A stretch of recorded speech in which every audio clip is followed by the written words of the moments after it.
Welcome back, and now we move on to cricket with our segments. Of course, joining us in studio first of all is our fellow anchor, sports expert, also an international cricket commentator, broadcaster and presenter, Asif Ahmad. Assalamu alaikum, how are you? Walaikum assalam, I'm perfect, Ahmad. Thank you for joining us. Also joining us is first class cricketer and sports expert Kashif Majeed. Assalamu alaikum, how are you?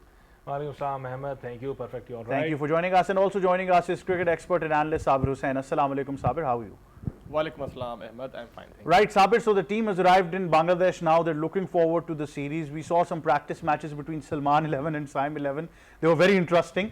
But Salman Ali Agha has been a very confident and shrewd captain. He likes to take responsibility. How much will he influence the playing 11 in these 3 games? Look, I mean, he should be, because I mean, the recent performances of a couple of youngsters basically boost him as far as the victories are concerned, especially in the recent T20 series against Bangladesh. But I mean, it will be interesting to see how Pakistani youngsters will be adjusting themselves, especially on Bangladeshi pitches, because these pitches are basically a bit tricky. 155, 60 could be a handy total as far as batting first is concerned. We have seen in the past most of the teams struggled a lot as far as the chasing is concerned. If you talk about the stats, or historically Pakistan basically initial first played T20 against Bangladesh in way back in 2007, but in Kenya, not in Bangladesh. But I mean, it took 8 years to Bangladesh to basically win their first T20 in Mirpur. So it will be interesting to see how basically Pakistani opening batsmen, especially Mohammad Haris, because he loves to basically play his shots, but these are basically low bouncy, tricky pitches as well. In the power play, Bangladeshi will be using their spinners as well. So it will be interesting to see how basically Pakistani batsmen using their power play, because we have seen in the middle order, Salman Ali Agha is basically doing something.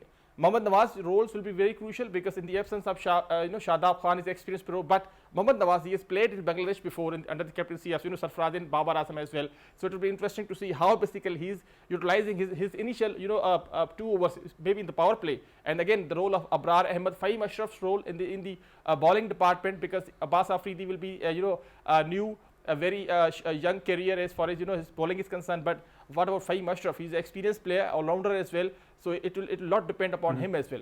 Well, there are a lot of all-rounders in this team, so I think that probably mantra is now going forward. But interestingly, Kashif Majeed, these 3 T20s after this, Pakistan Cricket Board had requested the West Indies Cricket Board to convert the one-days into T20s as well. Sources have told us that request has not been accepted, and there will be one-days that will be part of the series. That means that immediately after this T20 series, Pakistan will now have to announce a one-day international team, but more than that, a one-day captain. I guess first of all, thanks to West Indian Cricket Board, because sense prevails at last, and we wanted some 50 overs cricket too, because there is so much of T20 cricket going on. Yes, we know the upcoming ICC event is a T20 tournament, and then we talk about Asia Cup and all those events, but eventually playing 50 overs cricket means much more to a cricketer rather than just involving themselves in a T20 match. And most probably, yes, you are absolutely right when we talk about we are still short of a captain in our one-day squad. Yes, the 11 or 10 players are there, but we are looking forward for a captain to lead them. And most probably, if I'm not wrong, Salman Ali Agha, with his credentials going on, and with the talks of being aggression and aggressiveness, and talks of Hassan looking forward for a utility cricketer, most probably that suits those those fill in the blanks left in the Pakistan one-day squad. So let's see.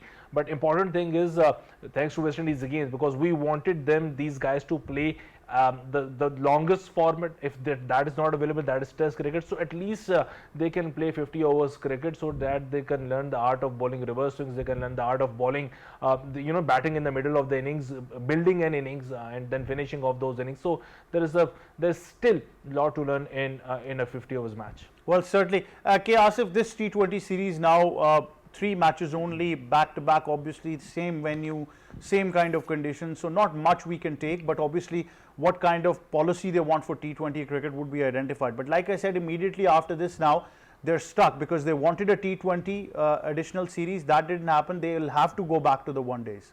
Well, I think it's a very good decision from West Indies Cricket Board, the way they have decided, no, they will play ODI cricket. And once again, Ahmad, the thoughts from the Pakistan Cricket Board coming that they're just focusing only one format, and that is T20. Though Pakistan will definitely participate in T20 Asia Cup and T20 World Cup, but it does not mean that you don't play ODI cricket. Secondly, Ahmad, the presser of the head coach, white ball head coach, answered so many questions. First of all, that the people were talking about Babar Azam, speculation were going on, and he cleared each and everything that if Babar will be the part of the team, he will play as an opening batter. I think the people who were asking about Rizwan and Babar, that what's their future, he cleared each and everything in his press conference. Secondly, this T20 series is really important for Pakistan. When we talk about that, the youngsters are they have joined Pakistan camp, and in the bilateral series here at Gaddafi Stadium, they performed well. When we talk about the guys like Hassan Nawaz, then we have Saim Ayub, Haris, and Mohammad Nawaz inclusion. Once again, that the lots of responsibility on the skipper. You asked this question to Sabir that how Salman Ali Agha is performing so well as a leader, as a captain. I think that he's performing well, but lots of responsibility on his shoulders in the absence of Rizwan and Babar Azam, because both of the senior players, and then we talk about in the bowling that Shaheen Shah Afridi, Naseem Shah, they aren't there. So these youngsters, definitely they will get some confidence from this series, because they will have to go to West Indies right after this, and we aren't sure that what's going on with the injuries of Naseem Shah. We aren't sure that either Shaheen Shah Afridi will be in our plans for the T20s or not. Yes, we got an answer about Rizwan and Babar. Sources have also claimed that 3 of your star players might not be in the plans for the T20 World Cup. 2 we already knew. One is maybe Shaheen Shah Afridi would even not be there. Well, I think that your source is always really strong, and you know, whenever you come up with these kind of stories, we appreciate and we trust your stories. So if Shaheen Shah Afridi, then of course there is no question these 3 star players won't be the part of T20, Asia Cup and the World Cup. Then of course that we understand. No Babar Azam, no Rizwan, no Shaheen Shah Afridi. Now again, Ahmad, the important thing is these youngsters, you should perform well, and you got an opportunity. See that we guys were criticizing over Hassan Nawaz, that what he had done in New Zealand, he got an opportunity, didn't perform well, he was under pressure, though he scored a century. But when he came back to the Pakistan, I have heard that he really worked hard, and he worked hard on his technique as well. Then he came up in Pakistan Super League, played well, performed well. Then again, in international cricket against Bangladesh, his performances were up to the mark. So this is a very good opportunity for these youngsters in the absence of these 3 stars. You know, Shaheen Shah Afridi is not there, but Shaheen Shah Afridi said that I'm okay, I'll play all the formats, not only the white ball cricket, but the red ball cricket as well. Absolutely. It took some time to take that decision, but it finally came. But I think, Sabir, the bigger overall overview is that finally we now understand that we have the capability of playing, or going forward and performing well, even if we don't have certain names that we have been very, very dependent upon in the past.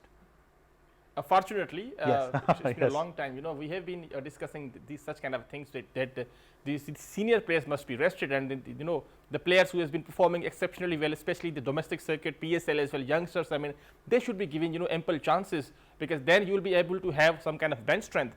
Now we have seen Babar Azam is not in the squad, Mohammad Rizwan as well, Shaheen Shah Afridi. We have won the series against Bangladesh in Pakistan, but now Haris Rauf will be, you know, big miss. We have seen his basically, especially the middle overs as well. We have struggled a lot for a long time, especially in the middle overs. We have seen some crunch matches as well. We used to have Umar Gul, the luxury of Umar Gul, but I mean, since then, Syed Ashmal, Mohammad Hafiz, and Umar Gul as well, we have found, we basically found something like the Mohammad Wasim Jr. in the form of middle overs as well, and then Abbas Afridi will be a crucial player for Pakistan, especially in these kind of pitches. Ahmad, in last year when basically we toured Bangladesh in 2021, we played 3 T20s in Mirpur, and all basically T20s Pakistan basically won by the 8 wickets, 5 wickets and 4 wickets as well. So this shows basically Pakistan would love to chase the target. And that was the time basically we restricted them in all T20s, 127, 109 as well, 123 as well. So it will be important for Pakistan now in this particular bowling attack, how Salman Ali Agha will be utilizing Fahim Ashraf, Mohammad Nawaz, Abrar Ahmad as well. There are a couple of new faces, but a good sign for Pakistan, because in 2026 World Cup in India and Sri Lanka, Pakistan will be having some some options as well, some good bench strength. This is a wonderful opportunity for likes of Abrar Ahmad as well, because you never know about Pakistan PCB. Some more senior players will come back. We have seen in 2021 World Cup, Azam Khan came basically, then Shoaib Malik at the age of 38, 39, he was playing as well. So I mean, you never know about PCB. But I mean, we're the only country that's obsessed with this concept of senior, junior, whatever's happening. You look at the other part of the world, a test series is happening, where a 25-year-old is captaining and the likes of a senior player like Ravindra Jadeja is playing under him. And everybody's fine with that. But in our part of the world, it's just not possible because of egoistic issues. It's a ethical dilemma, I would say, in Pakistani culture, basically, we don't have a culture to basically give a captaincy to youngster, because we have so many, senior players surrounding him. We have seen so much failures into 2003 World Cup as well, 2011 as well. So there was, 2009 Champions Trophy. So, there are some lots of controversies in Pakistan, but the other countries basically are supporting the youngsters. I mean, look at Graham Smith. I mean, at the age of 21, 22 something, I mean, he captained South Africa and he was the most successful captain, especially outside South Africa. So this is the wonderful culture for other countries, but we have to follow. Right. We have to basically, give confidence. Right, certainly. But thank you very much, gentlemen, for joining us. I think Pakistan series will identify a lot of things, and I'll be very honest, I think the prospect is not bad if you get Salman Ali Agha as skipper for both one-days and T20s. You never know in Pakistan, anything can go this way forward as well. We take a short break now. Stay tuned.